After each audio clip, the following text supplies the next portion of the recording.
ونستعينه ونستغفره ونعوذ بالله من شرور أنفسنا ومن سيئات أعمالنا من يهده الله فلا مضل له ومن يضلل فلا هادي له وأشهد أن لا إله إلا الله وحده لا شريك له وأشهد أن محمدا عبده ورسوله يا أيها الذين آمنوا اتقوا الله حق تقاته ولا تموتن إلا وأنتم مسلمون يا أيها الناس اتقوا ربكم الذي خلقكم من نفس واحدة وخلق منها زوجها وبث منهما رجالا كثيرا ونساء واتقوا الله الذي تساءلون به والأرحام إن الله كان عليكم رقيبا يا أيها الذين آمنوا اتقوا الله وقولوا قولا سديدا يصلح لكم أعمالكم ويغفر لكم ذنوبكم ومن يطع الله ورسوله فقد فاز فوزا عظيما أما بعد فإن خير الحديث كتاب الله وخير الهدي هدي محمد صلى الله عليه وسلم وشر الأمور محدثاتها وكل محدثة بدعة وكل بدعة ضلالة وكل ضلالة في النار. قال الله تعالى قاف والقرآن المجيد بل عجبوا أن جاءهم منذر منهم فقال الكافرون هذا شيء عجيب أئذا متنا وكنا ترابا ذلك رجع بعيد قد علمنا ما تنقص الأرض منهم وعندنا كتاب حفيظ بل كذبوا بالحق لما جاءهم فهم في أمر مريج أفلم ينظروا إلى السماء فوقهم كيف بنيناها وزيناها وما لها من فروج والأرض مددناها وألقينا فيها رواسي وأنبتنا فيها من كل زوج بهيج تبصرة وذكرى لكل عبد منيب. وقال الله تعالى في موضع آخر ولو أنا كتبنا عليهم أن اقتلوا أنفسكم أو اخرجوا من دياركم ما فعلوه إلا قليل منهم. معزز حاضرین،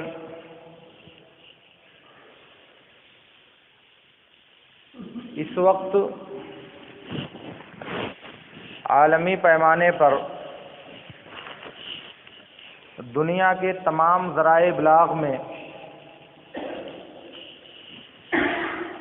نبی عربی محمد الرسول اللہ صلی اللہ علیہ وسلم کے تعلق سے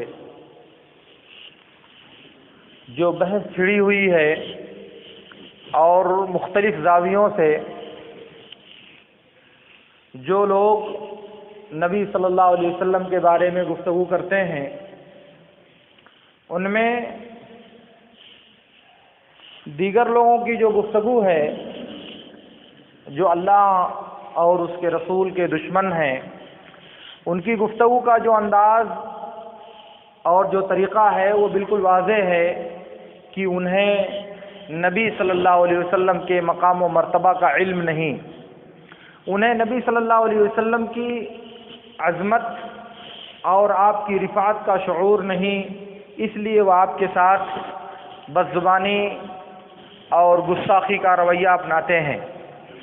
لیکن اس کے برخلاف وہ لوگ جو آپ کا کلمہ پڑھتے ہیں، وہ لوگ جو آپ پر ایمان لانے کا دم بھرتے ہیں، وہ لوگ جو آپ کے تقدس کی پامالی کے لیے اپنی جان تک گنوا دینا گوارا کرنے کے لیے آمادہ رہتے ہیں، ان کا جو طریقہ عمل ہے وہ بھی انتہائی مایوس کن ہے. اسی لیے نبی صلی اللہ علیہ وسلم کی عظمت کا جو تقاضا ہے وہ تقاضا جیسے غیروں کی طرف سے پامال ہو رہا ہے، اسی طرح سے اپنوں کی طرف سے بھی پامالی کا شکار ہے. اس لیے نبی سے جو محبت اور نبی سے جو لگاؤ اور نبی سے جو عقیدت ہونی چاہیے وہ صرف زبانی نہیں بلکہ عملی اعتبار سے ہماری زندگی میں اس کا عکس نظر آنا چاہیے. اسی لیے اللہ کے نبی صلی اللہ علیہ وسلم کے صحابہ نے اس محبت اور اس عقیدت کو جب اپنے دل میں بٹھایا تھا تو دنیا کی تمام چیزیں، دنیا کی تمام پریشانیاں اور دنیا کی تمام تکلیفیں ان کی نظر میں ہیچ اور حقیر ثابت ہوئی تھی۔ آپ سیرت کا کوئی بھی مرحلہ، مکی زندگی کے 13 سال، مدینے میں پیش آنے والے 10 سالہ دور میں واقعات میں سے کوئی ایک بھی واقعہ دیکھ لیں تو آپ کو اصحاب نبی کی فدائیت اور ان کا جذبہ قربانی ہر موڑ پر آپ کو نظر آئے گا، اور کسی بھی موقع سے انہیں کبھی کسی تردد، کسی ہچکچاہٹ اور کسی پریشانی کا سامنا کرتے ہوئے آپ نہیں دیکھیں گے۔ کیوں آخر کیا وجہ تھی؟ جو کہہ دیا گیا اسے کہنے میں، اسے کرنے میں انہیں کوئی بھی جھجک نہیں ہوئی، جو بتا دیا گیا اسے ماننے میں انہیں اس کا کبھی بھی ذرا بھی تردد نہیں ہوا، جو کرنے کے لیے کہا گیا اسے کرنے کی راہ میں کبھی کوئی رکاوٹ انہیں پیش نہیں آئی۔ کیا وجہ تھی آخر؟ یہی نفس ان کے ساتھ بھی تھا، یہی شیطان ان کے ساتھ بھی تھا، یہی کلمہ انہوں نے بھی پڑھا تھا، لیکن ان کے دل میں نبی صلی اللہ علیہ وسلم سے جو محبت تھی، نبی صلی اللہ علیہ وسلم سے جو والہانہ لگاؤ تھا، اسی محبت کی وجہ سے یہ مشکلیں ان کے لیے انتہائی زیادہ آسان ہو گئی تھی۔ یہ مشکلیں ان کے لیے ذرا بھی مشکل اور دشوار نہیں تھیں۔ اسی لیے آپ دنیا میں تجرباتی طور پہ اگر آپ دیکھیں تو جو انسان جس انسان سے محبت کرتا ہے، اس محبت کی راہ میں اپنے آپ کو کن کٹھنائیوں اور دشواریوں کے لیے آمادہ کرتا ہے، آپ اسے دیکھ لیں، کوئی پریشانی اسے نہیں ہوتی۔ اپنے محبوب کی محبت کے تقاضے کو پورا کرنے کے لیے انسان ہر وہ عمل کرنے کے لیے تیار ہو جاتا ہے جسے دوسرے لوگ دیکھ کر کے دنگ رہ جاتے ہیں۔ یہ دنیا کی محبتوں کا حال ہے۔ یہی حال نبی صلی اللہ علیہ وسلم کے صحابہ کا بھی تھا۔ اسی لیے جب ان سے کہا گیا کہ تم میدان کارزار میں نکل جاؤ، انہیں کوئی جھجک نہیں ہوئی۔ ان سے کہا گیا اپنا گھر بار، وطن، جائیداد چھوڑ دو، چھوڑ دیا، کوئی پریشانی کسی کو لاحق نہیں ہوئی، اور کسی کو ذرا بھی تردد نہیں ہوا کہ آخر یہ بنی بنائی کھیتی، یہ پوری کمائی بنائی ہوئی جائیداد سب کچھ کر کے چلے جائیں گے۔ کسی نے کبھی یہ تصور اپنے دماغ میں پیدا نہیں کیا۔ کیوں آخر؟ آپ کو یاد ہونا چاہیے اللہ رب العالمین نے کہا ہے کہ اگر ہم ان لوگوں پر یہ بات فرض کر دیتے کہ تم اپنے جانوں کو تباہ اور ہلاک کر لو یا اپنے وطن کو چھوڑ کر کے نکل جاؤ، تو اس کے لیے بہت کم لوگ آمادہ ہوتے، سارے لوگ یہ کام نہیں کرتے۔ یعنی گزشتہ امتوں پر اگر ہم نے یہ بات فرض کر دی ہوتی کہ تم لوگ خود کو ہلاک اور برباد کر لو یا اپنے وطن سے نکل جاؤ، تو وہ لوگ تیار نہیں ہوتے۔ گویا کہ جان دینا اور پھر اس کے بعد وطن چھوڑ دینا، دونوں کو ہم مثل قرار دیا اللہ رب العالمین نے۔ کہتے کہ جان دے دو تب بھی تیار نہیں ہوتے، اور اگر کہتے کہ وطن چھوڑ کر کے نکل جاؤ، ابھی خرجو من دیارکم، بے وطن ہو جاؤ، تب بھی وہ تیار نہیں ہوتے۔ گویا کہ اللہ رب العالمین نے یہاں وطن سے محبت کو، اپنے گھر اور جائیداد سے قلبی لگاؤ کو قتل کی کراہیت کے ہم معنی قرار دیا ہے۔ یعنی جس طرح سے انسان کو جان دینا سخت ناگوار ہے، ایسے انسان کے لیے اپنا وطن چھوڑنا بھی بہت مشکل ہوتا ہے۔ دونوں کو برابر ذکر کیا اللہ رب العالمین نے۔ مگر اصحاب نبی کی ہجرت کے واقعات آپ دیکھیں، نبی صلی اللہ علیہ وسلم کے صحابہ نے جس خندہ پیشانی کے ساتھ ہجرت کیا تھا اسے آپ دیکھیں تو آپ کو بات بہت واضح طور سے سمجھ میں آ جائے گی۔ میں عرض یہ کرنا چاہ رہا تھا کہ اصحاب نبی کی نظر میں یہ جو شریعت کے احکام پر عمل کرنا اس قدر آسان دکھائی دیتا ہے، اس کے پیچھے جو راز ہے وہ راز یہی محبت، وہ راز یہی الفت، اور وہ راز یہی عقیدت ہے جو ان کے دل میں پیدا ہو گئی تھی، اور ہم اس سے تقریباً محروم ہیں۔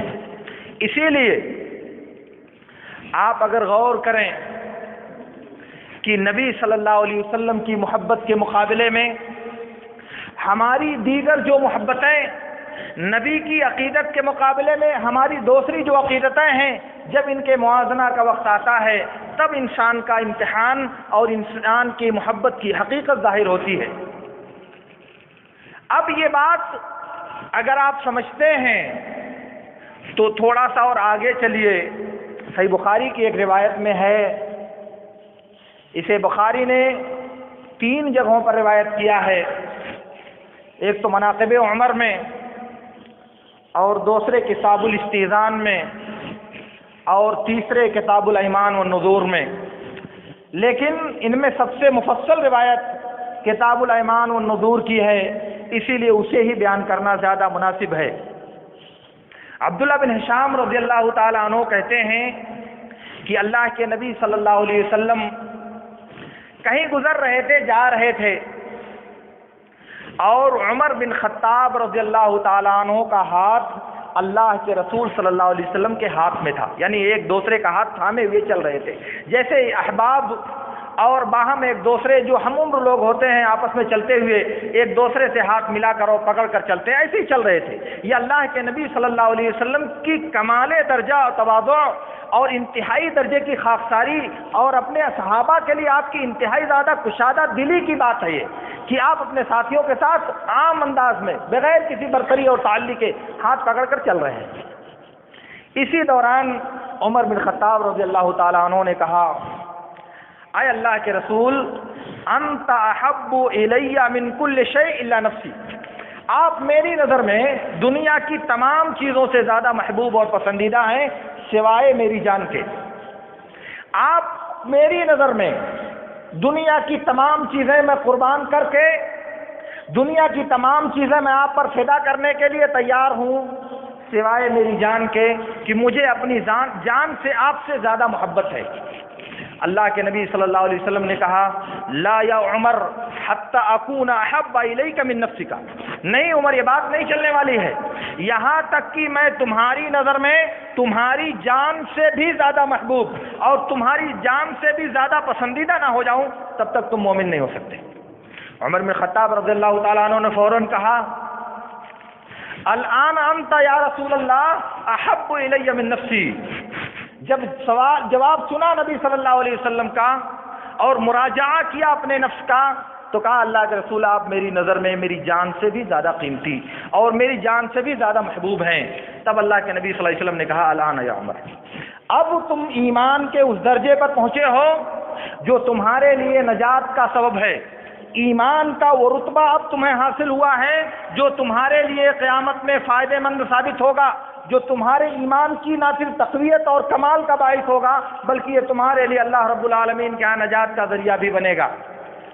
وہ کون سی محبت تھی جو پہلے عمر بن خطاب نے کہا تو نبی نے کہا کہ نہیں یہ کافی نہیں ہے، وہ کون سی محبت تھی جو بعد میں عمر نے کہا تو اللہ کے رسول نے کہا کہ یہ کافی ہے۔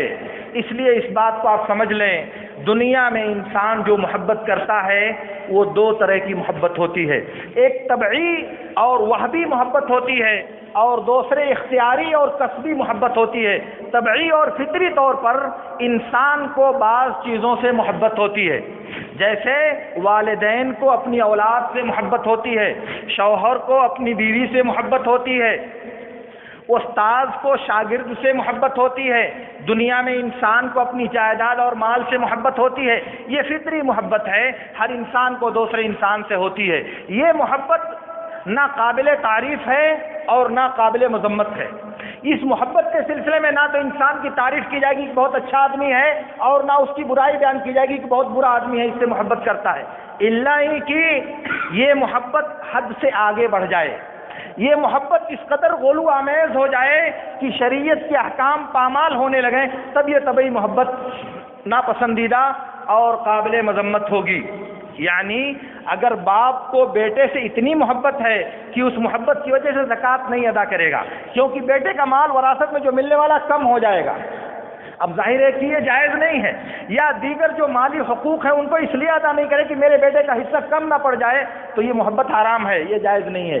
تو محبت جو طبعی ہے وہ طبعی محبت نہ لائق مذمت ہے اور نہ لائق تعریف ہے۔ لیکن دوسری قسم ہے محبت کی، وہ ہے محبت اختیاری، محبت کسبی۔